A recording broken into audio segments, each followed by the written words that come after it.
दोस्तों, एक घर में दो भाई रहते थे। छोटी उम्र में ही उनके माता पिता की मृत्यु हो गई थी और इस विपत्ति के कारण वो दोनों खेत में बड़ी मेहनत करते थे और मेहनत करके ही अपना जीवन गुजारा करते थे।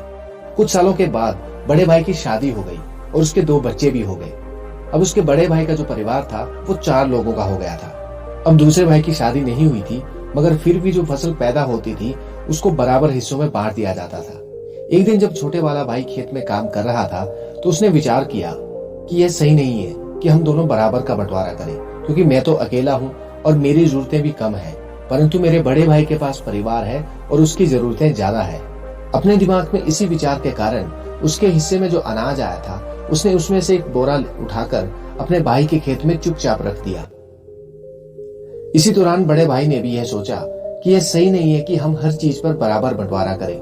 मेरे पास मेरा ध्यान रखने के लिए पत्नी है, बच्चे हैं, लेकिन मेरे भाई का तो कोई परिवार ही नहीं है, अतः भविष्य में उसकी कौन देखभाल करेगा, इसलिए मुझे उसे अधिक देना चाहिए। इस विचार के साथ वह हर दिन एक अनाज का बोरा लेता और अपने भाई के खेत में रख देता।